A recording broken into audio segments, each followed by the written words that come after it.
Um jornal impresso transmite mensagens e informações através de letras, palavras, imagens, ilustrações. As primeiras páginas da mídia impressa valorizam o conteúdo de jornais e revistas. Chamam a atenção do leitor e o convidam à leitura. A capa funciona para o jornal como as embalagens funcionam para os produtos. Por isso, deve atrair o público para que ele se interesse pelo conteúdo. Algumas capas a gente já consegue elaborar com antecedência. Por exemplo, quando a gente sabe, por exemplo, vai ter uma votação histórica, né? O julgamento do ex-presidente Bolsonaro, por exemplo. Então a gente já sabia que naquela data a gente precisaria ter uma capa que simbolizasse o processo de julgamento e o resultado dessa ação. Agora tem algumas capas que elas surgem no factual. Essas a gente precisa, às vezes, parar um pouquinho, pensar melhor, pensar em como que a gente vai trabalhar, porque tem essa questão da imagem ter que casar com o que a gente está conversando, com o que a gente está falando, querendo passar para o leitor. Então, é um pouco de trabalho meu, junto com a chefe de reportagem, com o do diagramador. Nestes 75 anos de circulação do jornal O Dia, muitas capas foram feitas para chamar a atenção do leitor à leitura. Algumas delas, pelo grande impacto e força da notícia, foram além da informação.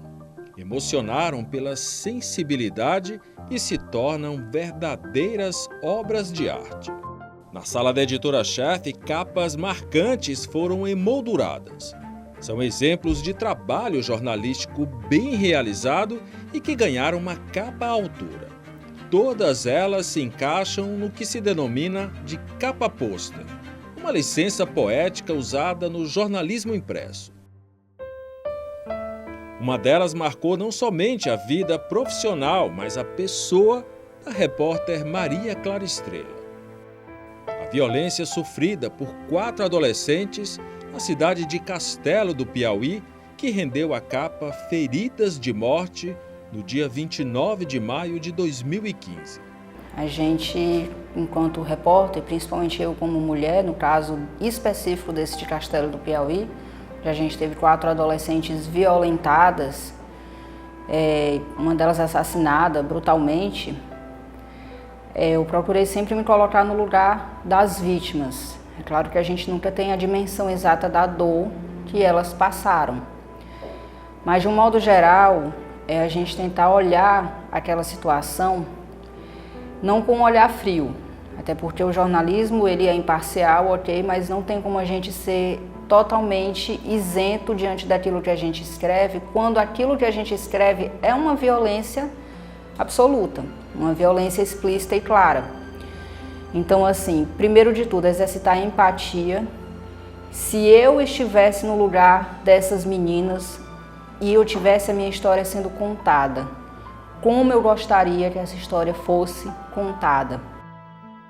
Pela delicadeza do tema, relembrar o momento ainda hoje emociona. Quando ela me mostrou a foto, ela me mostrou sem título, sem nada, só as pétalas caindo. E aí eu falei, a analogia da flor. Aí ela disse, porque elas foram despedaçadas.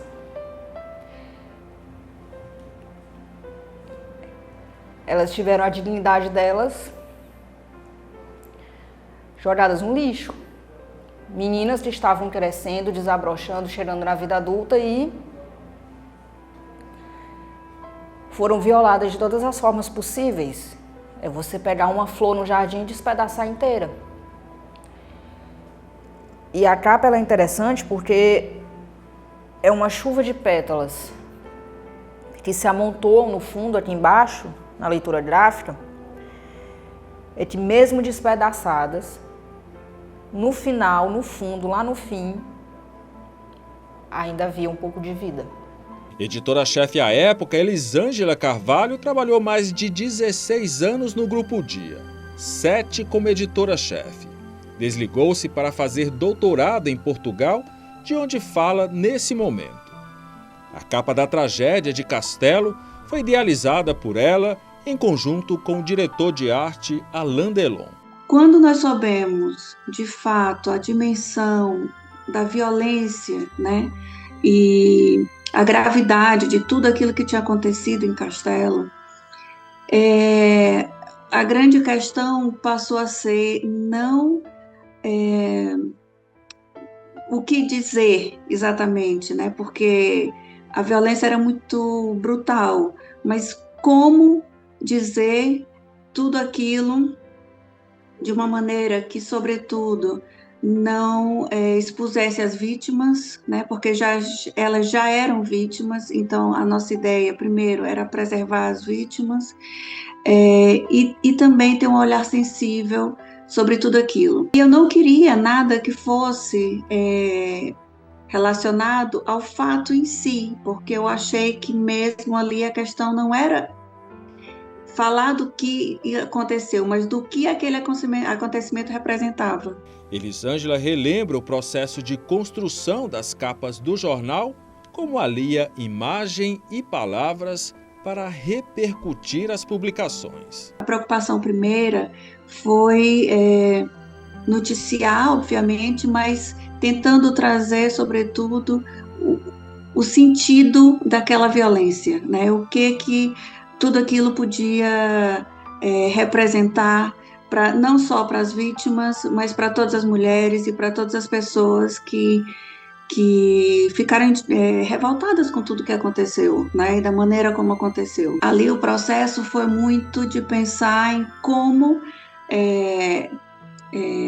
demonstrar também solidariedade, demonstrar respeito, demonstrar empatia e, de alguma maneira, também cobrar que houvesse uma punição por aquilo que eles fizeram, que foi uma violência brutal contra meninas muito jovens.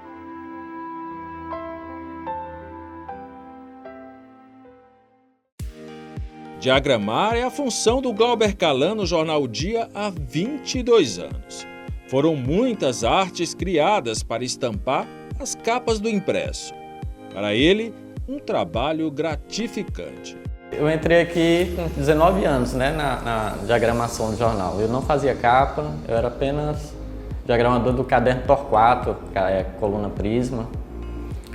E foi uma honra, né, poder entrar para essa equipe, onde meu pai também já fez parte, né, há muito tempo atrás. E só gratidão ao Sistema O Dia. Hoje o que eu sei é graças ao Sistema O Dia de Comunicação.